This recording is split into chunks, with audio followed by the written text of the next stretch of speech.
that's the motivation, because I don't want 10, 20, 30 years to go by with a family and things and a legacy that I'm trying to build, knowing that I didn't do my best, knowing that I allowed my past to prevent me from taking the risk, that I was too afraid to take the risk. That's not where I want to be. Welcome to another great episode of Dre and Smiley, The Inner Circle. Dre, I was in Chicago 2 times in the past 2 weeks. Yesterday I was in Chicago. I was like, please let my plane depart on time. And guess what? It did. Right. And it's so serendipitous that our next guest is from Chicago. Davione Reverend VanPelt is a Chicago native MC, production manager, songwriter, musician, and mentor. It's it all. He does it all. I'm excited. Davione, aka Reverend, has made a decent buzz in the Chicago underground scene. Often expressing how music saved his life, he delivers timeless music with a deep love. So let's kick it off, Davione. Welcome to the podcast. Well, first off, thank you for having me. It's definitely a pleasure. Yeah. And underground, I would say, is basically the artists that you don't hear about in the mainstream as far as, recognition or awards, things of that sort. So that's what we would consider the underground. And so me being an MC and a songwriter, I would feel like a MC is mainly bars, like a J. Cole, Kendrick Lamar. And I feel like a songwriter would be maybe a Leon Thomas III or a Marvin Gaye, Teddy Pendergrass, people of that sort. I think it's just a different distinction of the styles. Would you say that Babyface? Because I found out Babyface wrote a lot of songs for Whitney Houston, Levert, the guy who just died from New York area, married to the other famous singer. So would Babyface be more like a songwriter instead of a producer, or even Prince? Prince wrote his own songs. So would he be a songwriter, production person, or how would you define those? I would probably consider Prince an MC. I think MCs strictly write 100% of their music. A songwriter, you could just be writing for other people, or you could, be songwriting for your own songs. I think Leon Thomas is a great example because he wrote for SZA, I believe, worked with Kehlani, helping write lyrics and beats, things of that sort. So I think songwriter can either be for you or for other people. So for you, Reverend, is this something you started out as like 5 years of age? You know what? I'm going to be in the music business. It's interesting you ask me that. My mom tells me this story all the time about how I was maybe 6 or 7 years old. She asked me what I wanted to be, and I told her a rapper. And I don't remember that conversation at all because my first love was movies. Movies, filmmaking, directing, acting. I wanted to be in the film scene. But I would say around maybe junior high is where I started to get a feel for and a style for rapping, freestyling, just around the friend group, at lunch, you'll be making beats on a table and then everybody will take turns saying something that sounds catchy or funny, things of that sort. But I'll say taking it seriously was definitely high school. I had a friend, amazing MC, amazing artist, goes by the name Cadence, and he introduced me to, I would say, actually professionally rapping or dipping my foot in the door. And he wanted me to write a verse for his upcoming album that he released. And that album, the song that I was featured on was the most viewed. It did the best and got the best reviews. So that kind of gave me the spark to maybe see if I can do it again or see if it was like a fluke, if it was something I was interested in. And from there, the ball just kept rolling. And then I started to implement my own sound and learn more about my own style. So speaking of your own style, Rev, so dude, something I think about is how each region has its own sound, right? When I think of New York, so 90s hip hop was grimy. It was just kind of, I think of West Coast hip hop, it's far different from that. It has its own sound. I think about, the hip hop scene from New Orleans that has its own unique sound. And all of it is just rich and dynamic. And then, Southern hip hop, you got Atlanta and Houston and all that. Chicago, some of the best have come out of Chicago, How would you describe that sound? I think of Common, obviously Kanye, Lupe Fiasco, and others. How would you describe the Chi-Town sound to someone who hasn't heard it? Well, the Chi-Town sound, I would say, being the, if I'm not mistaken, the birthplace of house music, I I would believe was agree. I would Chicago. agree. Yep. And yeah, so I would say, definitely more community driven, a lot of dancing, a lot of, instrumentation and bands, a lot of blues, real instrumental musicianship, I would say. But, on the flip side, I would say Chicago also has the drill aspect that they made popular within the past few years, which I don't necessarily like. But for me personally, I would say it's definitely more of the house style, dancing, upbeat, and just energetic. And so that's what's influenced you and your sound, I imagine, right? Is it fair to say? Yes, it did, but I would say I would have to agree with you because I love New York style.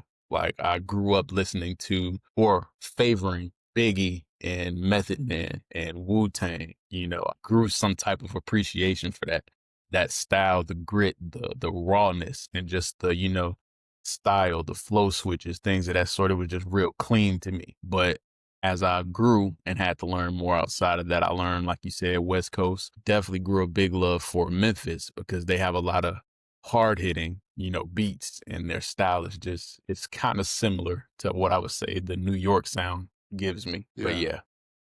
Makes sense. Okay, so Rev, talk to me about that nickname. How did that come about? Reverend.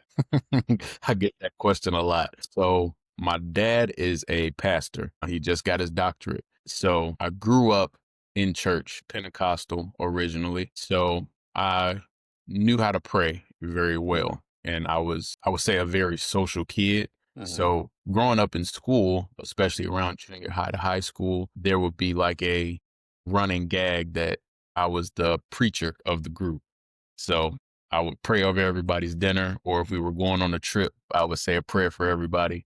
Or, always gave the good advice or the best advice. I was more encouraging, the peacemaker, things of that sort. And so eventually a couple of my friends in high school just started calling me Reverend because they was like, it just fits. You're so invested in learning and teaching about God, but also you're just well spoken like a reverend or a pastor would be. So I was like, that fits. I'll take it. Yeah. Use the word invested. Talk to me about, well, two things. That sign behind you, I'm loving it because I'm staring at them. Oh, kind of dope. And I realized, wait a second, it says something more than just don't quit. So for those that are listening and not watching on YouTube, there's a sign over his left shoulder that reads, don't quit. There's a line through the N and T of don't, and there's a line through the O and U. I'm sorry, and the Q and U of quit. So when you read it a second time, with those lines there, it reads, Do it. Reverend, do it. That's dope. Do I it. love that. I Do love it. that. So back to being raised in the church and the community and your friend group. You were known kind of as the Reverend, right? You were the guy people would come to kind of guide everyone, get everyone in the prayerful mood, kind of set the tone, and to offer good advice. How have you married that Yes. with music and the work you're doing in your community? Tried to translate it based off my genuine moral character. Everyone sees or calls me Reverend because of the positivity I could bring to a group, to a table, through a prayer, or through just speaking. So I figured if I was going to take music and making music seriously, I want that to translate the exact same way. I don't want to just talk about anything. If I say anything, I want it to be encouraging. I want somebody to learn something about themselves, learn something about me, learn something about their creativity, learn something about their creator. I want people to be able to learn, grow, laugh, cry. I want it to be a positive experience just listening to my music. So the type of person I am, just being Reverend, the way they call me, I figured if I'm going to use the name Reverend, my music has to be the exact same way. I can't just take that and change who I am just so I can make a buzz, make a catchy name. I want Reverend to be Reverend throughout the entirety of who I am. Would you say your style of, say, inspirational music is more like a Public Enemy or a BDP or more like an NWA? Are you a new spectrum or are you somewhere in the continuum? I would like to say I'm in the new spectrum, but I will say I had to learn from those sides. I had to learn how powerful and how dangerous it was to be a Tupac, or how influential it was to be as an NWA group, with everybody coming against you, everybody saying or spewing their own ideas and having to defend your own standpoint. So me being, a reverend of sorts, I get backlash of that could be disrespectful to the church. How can people look at your parents? How can people look at your father being an actual pastor? And I have to face those things, and I have to answer and stand on my moral character. I have to explain to people, I'm not saying anything to the detriment of the community. I'm not saying anything to disarm or disregard the struggles of people. I'm trying to use my message and my name to uplift and encourage and spread what I believe to be right to me. So I believe in my own way, in my own world. I'm on my own spectrum, but So is definitely got to pay respect and homage to the great. so is it religious rap music you create, or it's just inspirational rap? Before you answer that, I'll say I checked out a couple clips, Smiley. It's dope rap. Like, so It's some of dope his, rap. yeah, it's dope, man. I saw some of the clips on TikTok, and it was like he had these. It was just clips of him. It looked like he was in a studio, like 30 seconds here and there. Man, his flow, the way he spits, it's just it's nice. It's nice. But I just want to interject that. I'll let you go Alright, ahead, so Reverend. Go dope ahead rap. and answer about that. Sorry Dope about that. religious rap. What an There you go. oxymoron. There you go. There you go. There you go. So yeah, you go ahead and describe it. How would you describe it, Rev? Okay. I wouldn't call it religious, because in recent songs, yes, I have cursed, I have used profanity, yes. So I can't say it's like gospel or Christian rap, but I do acknowledge and hint at my belief in God, belief in my spirituality, and just belief that there is a power beyond anything that we know. And because I believe he gifted me with this opportunity, gifted me with the ability and talent to play trombone or write songs and things of that sort, I believe it's my duty and my obligation to let it be known that it's not my doing.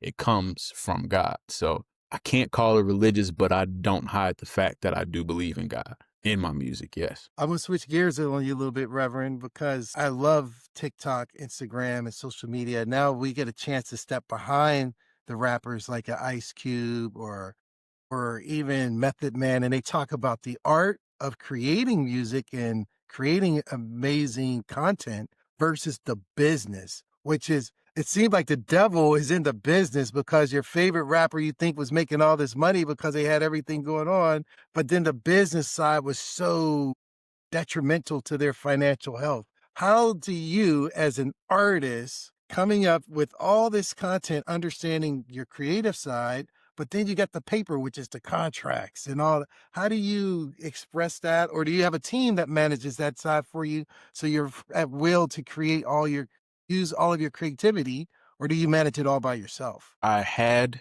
a team at the moment, but throughout learning, like you were saying, that there's a business side as well as the artist side, I learned from personal experience that the business side, we weren't in a good place. We weren't in a good place at all. And it was ugly. We met a couple of people who didn't have our interests, who didn't share our values, who would try to use our ability of, encouraging and providing a great energy to a crowd through a performance.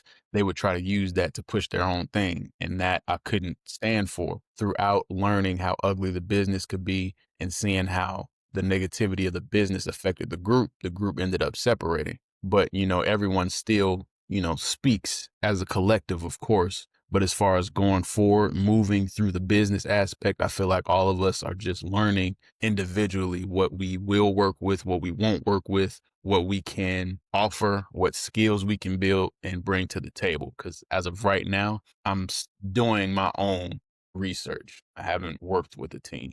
You met yourself 10 years ago. What would you tell yourself 10 years ago? Say, focus on the talent and content, focus on the business. What would you tell yourself? I would say learn the business first, but forgive yourself once you start in the artistry. Give yourself grace for what you didn't know, what you'll find out along the way, because all of it has beauty, regardless of how ugly it can get. So definitely learn business. Make sure you understand what it is, how it works, That way, then you can decide if this is something you want to be a part of. What makes the business of music so ugly? Because when I see, I look at even the comedians, and I remember Dave Chappelle, and then you find out later that these contracts are so crazy. So, what makes the business? If there was one thing or two things, you had the genie in the bottle that would say, "I'm going to change this and make it easier for artists." This is also what I mentioned when I mentor. Learn a skill, learn a specific skill that you can do. That way you can offer a service. I feel like artists and creatives, especially ones that I've met,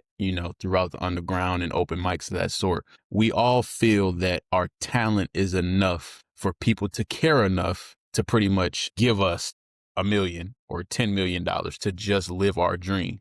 That's not how it works, because there are businesses of people who have spent years working, being rejected, being, failing, essentially failing, that they don't see the value of just going on your talent to invest in it. So I always encourage people, build a skill, build something that people can receive service for. And once you find that skill, whether it be editing, recording, videography, photography, cinematography, writing, things of that sort, once you find that skill you can build, offer it, perfect it, find the nooks and crannies, never stop learning how you can make it better, because people will invest in you knowing you will deliver the best possible product, so you have to search your character first, learn what you're interested in, learn what you're willing to put the time forth.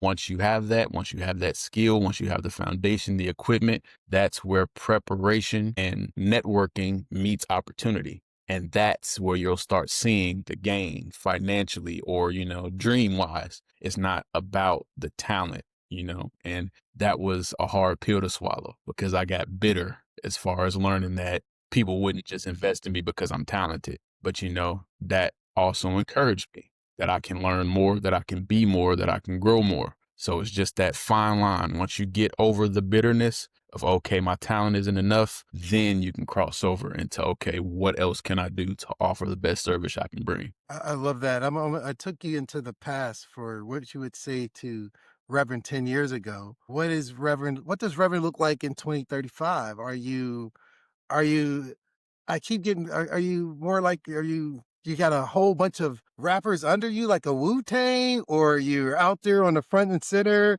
like a Eminem by yourself, or you just creating music for all these big movies, or what's 10 years look like for Reverend? 10 years. One, I would love to be married with children, but I would absolutely love to be a well-established artist, songwriter, musician, but in a position to be able to help and deliver services or opportunities to other people who are in my current position, looking for places they can expand creatively, looking for classrooms or services that they can learn to build skills. In 2035, I want to be able to have a brand, a business that can teach and grow individuals, not strictly just for me. I want to definitely perfect what I can right now and be the best that I can right now as I build. But at that point in time, I feel like it's more than just me. I feel like I have to give back, because there are a lot of people who deserve it. There are a lot of people who wish they could have that opportunity. And if I can be that light, if I can be that person, if God makes that a part of my assignment, I want to fulfill it. So as of right now, that's where I definitely want to see myself. So I love that, Rev, for a number of reasons, right? It's clear you have your goals in place, right? You have a clear sense of what you want to do, the direction you want to go. As Smiley just touched on, this business comes with a myriad of different challenges. What keeps you motivated to keep pushing forward to achieve those goals? That's a rough question, because all the time I'm not motivated. Everyone has a life outside of their goals. Everyone has struggles outside of the limelight. We're all stuck with ourselves at the end of the day and in our minds. So I have to pray a lot. Recently, I've had to cry a lot and deal with a lot of things that I didn't know was there. I have to do a lot of intricate work in dealing with my emotions internally before I try to go out and speak to a crowd of people. before I try to sit in front of a social media camera, I want to make sure that internally I'm actually saying what's in my heart, not just something to make people gravitate or something that sounds good to inspire people. So my motivation honestly comes from seeing my circumstances, seeing my struggles, and knowing that I can still strive for more. I don't have to let that circumstance be my outcome. I don't have to let my present, determine my future. That's the motivation, because I don't want 10, 20, 30 years to go by with a family and things and a legacy that I'm trying to build, knowing that I didn't do my best, knowing that I allowed my past to prevent me from taking the risk, that I was too afraid to take the risk. That's not where I want to be. So my motivation is just to push forward, get 1% better every day, and give the best effort I can with what God has blessed me with. Yeah, something that stands out when you talk about looking back after your 10 years have passed and having that sense of, oh, I'm not where I want to be. I was listening to someone speak recently, and they were saying that they've made a conscious decision to say no. Because what they realized is if they're lucky, they might have 30 years left to live. And they don't want to spend the next 30 years, pleasing others and getting to the end of the road and looking back and thinking, oh man, so much I wanted to do and get done. I haven't achieved what I want to achieve. So what you're sharing resonates with me in terms of, taking accountability daily, focusing on getting 1% better, being clear-eyed as you move forward and getting a sense of, hey, this is where I want to be. This is how I'm going to get there. You mentioned being a mentor. Every successful person that I know, a number of those that have been on the podcast have shared that they all have a mentor for a number of different reasons, some of them obvious. Who is your person, or who are those people that keep you grounded and guide you going forward? First would be my father. He's well knowledgeable in a lot of the questions that I have, especially when it comes to religious questions or just personal. Like, I can open myself up to him in a way that I can't just do to any other person or stranger. I can actually tell the nitty gritty truth. He'll understand, he'll hear it, and he'll give me a perspective that, one, isn't biased, and two, is what I feel a true man of God should be doing. Second, Reverend Mitchell L. Johnson. I'm not sure if you are familiar. He was, I believe, the head or president of CPS, and he currently is hosting Sundays, UVON 1690. I'd been working with him for many years, I think since 2018 maybe, and he had actually been putting me in positions at project management, organizing a nonprofit where we passed out meals and groceries to, I believe, over 200 elderly homes, independent living seniors. And he actually brought me into the studio to where I could learn how to host or run a show. And next to mention, Damon Tolbert. So those would be my three mentors. He's the one that gave me the position of production manager for our company, Next Dimension. So that would be audio and visual work. But he's very intellectual, so he teaches a lot. He's a professor. He's a musician, one of the greatest saxophonists I've ever heard, by the way. And, he's just very introspective and real about a lot of things. Sometimes when you are so down on yourself or sinking into more of a pity pit, he's a realist about, this is what it is. You can either stay in it or you can move forward with the information you know now. So it's like, on one hand, I have the emotional connection. On the other hand, I have the business connection. And on the third hand, it's like, now this is how you apply it. Either you do it or you don't, but don't complain about what you're enabling to keep happening. So I would say those three would be my mentors. You got a solid set of people around you, man. I love that. Something I was thinking about is, anytime we have an artist on the podcast, whether it's whatever type of art it is, if there's the opportunity to allow our listeners and viewers to experience it, we would be remiss if we didn't say, hey, you want to share some bars with our audience here. So not to put you on the spot, no pressure, but if you'd be willing to spit a little Of bit course. for our audience, just to give a little treat. Now, is this a no profanity podcast? Do you whatever feel free. Whatever comes to your head, just go ahead and spit it. Go. Call me a hard hitter, immaculate bar spitter, bizarre with rhythm and raw lyrical jaw splitter. Nigga, you can pull my card, nigga, take the shot. Vacant lot, warn your label, take and turn your slot into a vacant spot. To challenge the reverend, you know it's a sin. The whole industry on lockdown if I pick up a pen. I'm swell in this rap game, me and Swayze prevail. Like sanitize, I'm how I'm handing niggas Purells. Check, ain't no option, and then you better respect. I'm cruising. It's high demand for every beat I'm abusing. It ain't no false start, Picasso with the popular witnesses watching through binoculars but suffer ocular vision. Let it elevate for music I dedicate. Got the pencil burning, spit to educate. Turn your wishful thinking to wishful learning. Reverend. Word. Oh, mic drop. Nice. Yeah, man. But you drop was dope. I like that. So let us know where our audience can find your music. Music, yes, is all on all platforms, whatever you listen to. So Apple Music, Spotify, Pandora, Tidal, anything. You can find me at SBC Reverend, REVEREND. That's SBC Reverend. And social medias, DVE. Cool. Before we go into Final Four, was there anything we should have asked you about that we didn't ask you? At the moment, just more so with cinematography, any services need be, if you have any contacts or any research that I could do, because I am getting into that field as far as production for Deviant. So we do studio sessions, wedding shoots, podcast episodes, anything of that sort. Would definitely love to learn more because, I feel like you both have a lot of game that I'm willing to soak in. I'm always in a student mentality. So I have a lot of questions outside of this.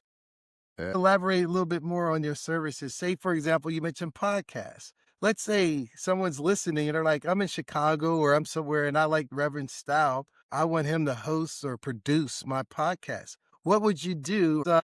At the moment, there has not been AI. I know it's definitely something everyone says you should invest in, but I do believe in still knowing how to do it. So we would start at setting the scene. What does the environment look like? Where are the chairs sitting? What's in the background? Like you noticed the sign earlier, because everything matters as far as lighting, which I'm still learning how not to have such a bold, bright light, but you can smooth it out. Learning white balance, learning camera settings, ISO, shutter speeds, microphones, plugins. It's so much detail that goes into it that I like to give the best possible product. So I would say we would start at the setting, we would start at the message, what you want to deliver, what you want to talk about. Once we have that, once we have the layout, then the details will be, flowing. It's just setting the foundation of what you would do. So I would definitely love to help anybody out in that way. I love that, man. That's dope. So this is the part of the show where we get to the Final Four. So I'm gonna kick it off with our first question here for the Final Four. What's the best compliment you've ever received? Love your smile. I never used to show my teeth. So Okay. once I heard, I love your smile. Okay. I don't have any problem showing my teeth anymore. There you go. My pictures are a lot different. Okay. Awesome. Okay. Here's one. What's the biggest risk you've ever taken and why? Opening a LLC and attempting to start my first business. I took that risk because I was surrounded by a group of like-minded individuals who were highly talented, and we shared common goals, common interests. And I knew I didn't know much about business, but it was worth the risk because I felt we all deserved to live better than we were and to be able to provide for our families. That was the initial goal. It was pure. Everyone had that youthful energy to just make it happen. And I would say it was well worth the risk, despite it not working the way it originally was planned. Nice. What's one thing most people don't know about you that you wish they did? Honestly, I don't think I wish people knew everything, because if you ask me, I can tell you. I'm always open. I would say, yes, I do want people to know I'm not intimidating. I can talk to you. I know I may come off maybe as standoffish or, not able or approachable. I'll say not approachable, but definitely approachable. And if I can be the good part about somebody's day, then that's what I would desire to do. I love that. Here's the last final four. Alive or dead, who would you want to spend 24 hours with and why? One person? It could be multiple. It could be 5, 10, whatever one you want. But just alive or dead, how many people and who would you want to spend it with? I would say Bernie Mac for sure, for the conversation and the comedy. Chicago, Classic. yeah. Yeah, it's a classic. Absolutely. I ain't scared of you. For real. You get it. You get it. But Michael Jackson, because his artistry is different. I would just love to sit in a studio session with Michael Jackson and just see his entire process and the way it works out. And 3, alive, I would have to say J. Cole, because he's the one that my style and my craft gets compared to the most. And he's the one person who I, in the industry, believe, or at least from what I see, seems like a real stand-up guy, like genuinely sharing some of the same mental aspects. And because I keep getting compared to him, the desire to just have a conversation with him, it just grows. So I would say those 3, Bernie, Michael, and Cole. That is super cool, because I'm so glad you mentioned Michael, because I'm finding out that Michael was so savvy on the business side. Michael was so shrewd business-wise. They just thought he was just singing, but he was talented on both ends of the spectrum. Here's something that stands out. So I have roots in Chicago, some family there and whatnot. I really appreciate how you rep Chicago. You rep it well. We wish you nothing but success in your growth as you move forward and reach for the top. Our only ask is that when you do get to the top, you don't forget about us little people down here. Trying to make it, and that you come back to the podcast and talk to us about your journey once again. Thanks for being on the podcast. Absolutely. Y'all are huge. Appreciate it.